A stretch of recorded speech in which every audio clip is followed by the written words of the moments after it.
Hey everyone, in this episode, we're going to look at 10 signs of what the Bible says that will lead up to the second coming of Jesus Christ. Stay tuned. The Cutting Edge.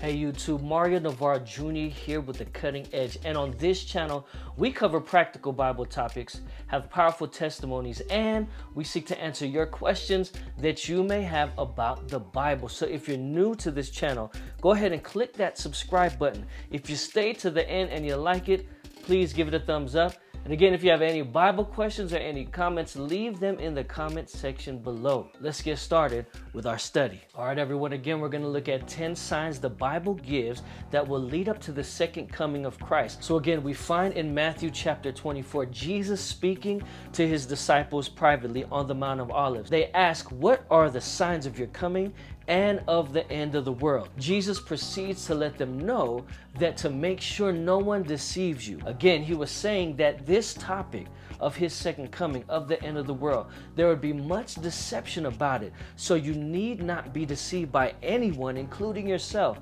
And the only way that we cannot be deceived is if we study the Bible for ourselves. So please, I want to make it clear that as I share with you what I've learned, I want you to go ahead and study the word for yourself to make sure what I say is true. So again, they ask him the question, what are the signs of your coming? What are the signs of the end of the world? The first thing, number one, is that Jesus said there's going to be false Christ and false prophets. We find that in the book of Matthew chapter 24, verse 5 and 11.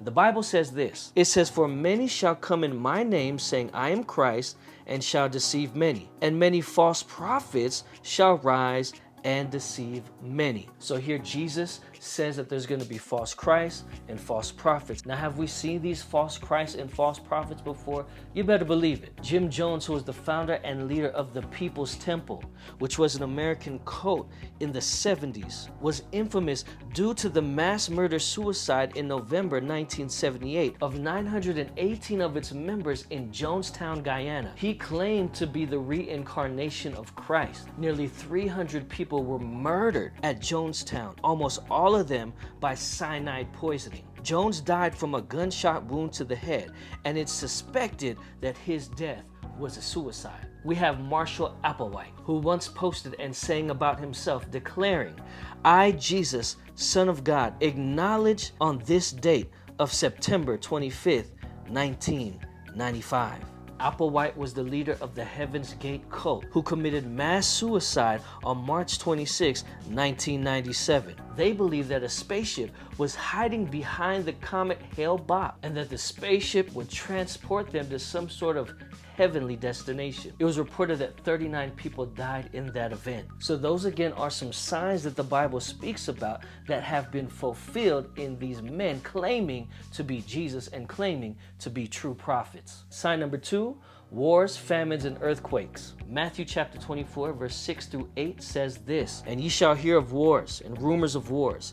See that ye be not troubled, for all these things must come to pass, but the end is not yet. For nation shall rise against nation, kingdom against kingdom, and there shall be famines and pestilence and earthquakes in diverse places. All these are the beginning of sorrows." Again, I talk more about these particular signs in the episode Wars and Rumors of Wars. You're going to want to check that out. Sign number three, an increase in sin. Matthew 24 and verse 12 tells us this, "And because iniquity shall abound, the love of many shall wax cold." That word iniquity is just another word for sin. In other words, sin will abound. Sin will be all over the place. And it tells us that the love of many is going to wax cold. People's hearts are going to be colder than ever. And we have seen that in our day. An increase in sin, adultery, violence, lust, greed, disrespect, sexual sin, theft, lying, selfishness. Are these happening today? Absolutely. You can go back 50 years and look at old TV shows. None of these things were prevalent. But now you see that it's all out in the open. All throughout the entertainment industry, you see violence, you see sex, you see all these things, all these sins that are being glorified. So sign number 3, an increase of sin is definitely happening in our day. So to piggyback on sign number 3, for sign number 4, we see violence and sexual immorality. Matthew 24 verse 37 says this, "But as the days of Noah were, so shall the coming of the Son of Man be." Well, what was it like in the days of Noah? In the book of Genesis chapter 6 verse 5, it tells us, "And God saw that the wickedness of man's heart was great in the earth, and that every imagination of the thoughts of his heart was only evil continually." It says the days of Noah was wicked, much wickedness. In fact, so wicked that the imagination of man's mind was evil continually, constantly, that means. And then in Genesis 6:13, it tells us that Noah's day was filled with violence. Now, do we see this in our time? Yes, we do. Not many years ago, June 12, 2016, the United States suffered the worst mass shooting in its modern history, when 50 people were killed and 53 injured in Orlando, Florida, after a gunman stormed into a packed nightclub. December 2nd, 2015, 2 assailants killed 14 people, wounding 22 more in a shooting at the Inland Regional Center in San Bernardino. The attackers, who were married, were killed in a gun battle with the police. December 14, 2012, a gunman forced his way into Sandy Hook Elementary School in Newtown, Connecticut, and shoots and kills 20 first graders and 6 adults.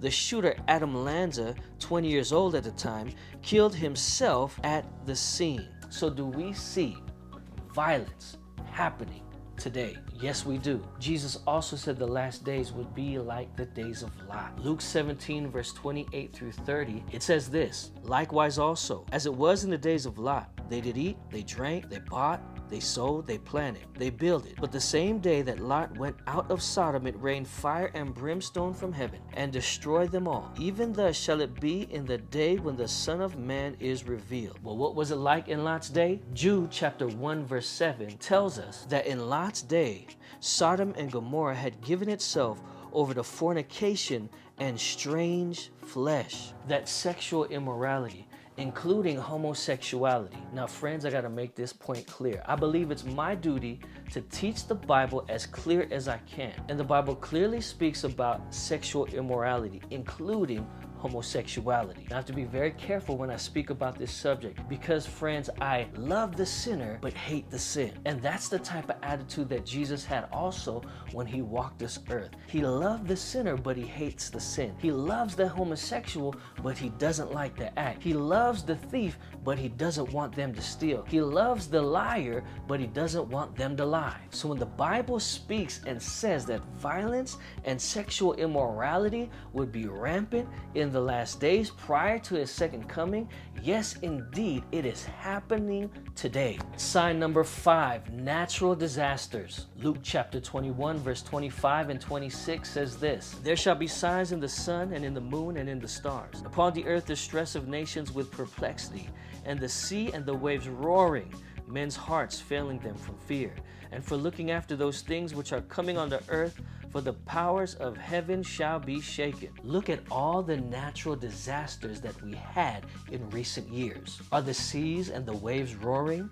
Yes, indeed. Tens and even hundreds of thousands of people have been wiped out by tsunamis and floods. Records have been set in recent years of the number of federal disaster declarations. We are seeing these natural disasters being fulfilled now in regarding to Bible prophecy. Number 6, an increase in knowledge. Daniel chapter 12 and verse 4. "And many shall run to and fro, and knowledge shall be increased." Now, throughout history, we've had a slow and little increase in knowledge. But take a look at the explosion of knowledge that has happened in the past 150 years. Up until recent history, the fastest form of transportation was a horse. Now man can travel at hundreds of miles per hour and cross the globe in a day. Technology has developed at a rapid pace, which has led to great improvements in computer power, scientific discoveries, and the medical profession. And how about running to and fro? In our day, with planes, trains, and automobiles, wheels and the busyness of modern life, we are definitely running to and fro, and we have knowledge like no time before us. But this sign has a dual application. It also applies to knowledge of Bible truths. During the Dark Ages, for over 1,000 years, knowledge of the Bible was suppressed by the Roman Church. But since the Protestant Reformation and a breakaway from Rome, God's people have been running to and fro freely with His Word, and knowledge about the great Bible truths has been revealed. Sign number 7, the world pushing for peace. 1 Thessalonians chapter 5 and verse 3. For when they shall say peace and safety, then sudden destruction shall come upon them as travail upon a woman with child, and they shall not escape. Now there is an ecumenical movement that's taking place in the world today, which we are told about in end time prophecy. And it is uniting the world in order to bring about peace. Churches and faiths and political leaders are uniting like never before in an effort to bring about peace in the world. Now on the surface, this may sound good, but we must be very careful. Why? Because as God's people, we should unite. We should have peace if it's founded on the Word of God. But God's people should not unite in order to follow the world or any other false teachings or religion. The Bible clearly says, when they shall say peace and safety, then sudden destruction will come. Sign number 8, a rise in spiritualism. 1 Timothy chapter 4 and verse 1. It tells us this: Now the Spirit speaks expressly that in the latter times some shall depart from the faith, giving heed to seducing spirits and doctrines of devils. Now spiritualism is at an all-time high. People claiming that they can speak to the dead, people going to psychics to get advice. Now I'm gonna do a whole topic specifically on spiritualism and on what happens when a person dies in a future episode, so be on the lookout for that. But we do indeed see the rise of spiritualism in our day today. Sign number 9, Christians turning away from biblical truth. 2 Timothy chapter 3 verse 1 through 5 tells us this: This know also, that in the last days perilous times shall come. For men shall be lovers of their own selves, covetous, boasters, proud, blasphemers, disobedient to parents, unthankful, unholy, without natural affection, truce breakers, false accusers, incontinent, fierce, despisers of those that are good, traitors, heady, high-minded, lovers of pleasures more than lovers of God, having a form of godliness, but denying the power thereof. From such turn away. So the Bible speaks about perilous time. That means dangerous times. And are we living in dangerous times today? Again, the answer is yes. People loving themselves, putting themselves first above anyone else. That's happening right now. People who are covetous, wanting other people's things. People are boasters, they're proud. All these things, all these signs are happening today. 2 Timothy chapter 4 verse 3 and 4 gives us even more. It says this: For the time will come when they will not endure sound doctrine,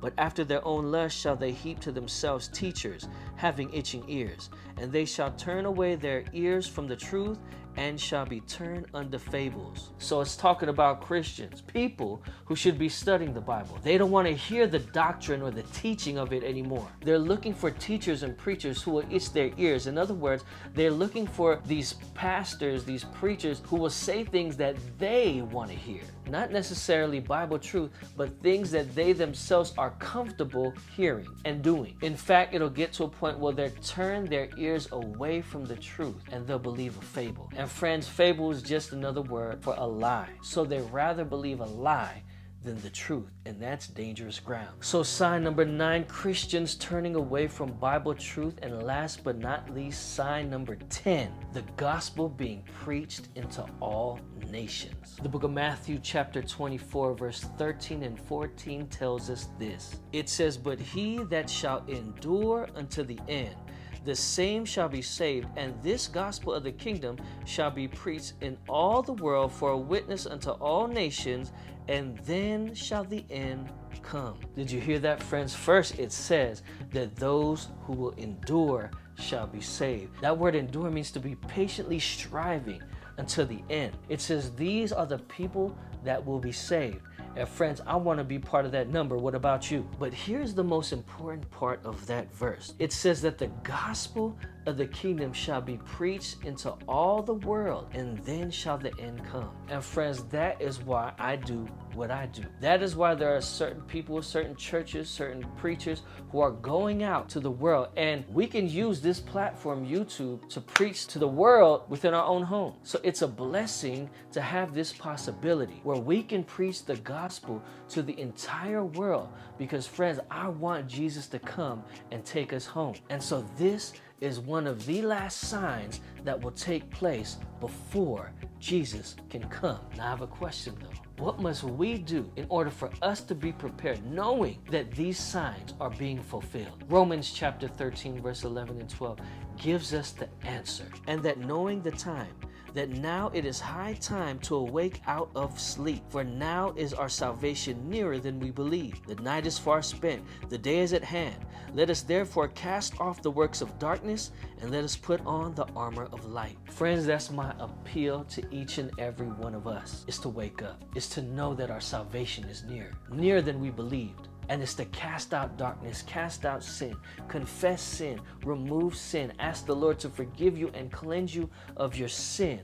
All of those things need to be set aside, and we need to be putting on the armor of light, the armor of God. And friends, I want to give you one last text that I believe will give us some encouragement today. The book of Luke chapter 21, verse 27 and 28. The Bible says this, and then shall they see the Son of Man coming in a cloud with power and great glory. And when these things begin to come to pass, then look up and lift up your heads, for your redemption draws nigh. You see, friends, when we see these signs, we shouldn't be discouraged. We shouldn't be afraid. We shouldn't be scared, but we should lift up our heads on high. Why? Because Jesus says that when we see these things happening, when we see these signs, that our redemption, that his second coming is drawing close. It's drawing nigh. So my prayer is that you and I will be ready to go with Jesus on that faithful day. Well, I'm glad you made it to the end of the video. If you enjoyed the video, please give it a like. And if you haven't subscribed already, click that subscribe button. And again, if you have any Bible questions, please don't hesitate to write it in the comment section below. Until next time, here at The Cutting Edge, our mission is to inspire you to study, understand, and apply God's word into your life. Grace and peace. The Cutting Edge.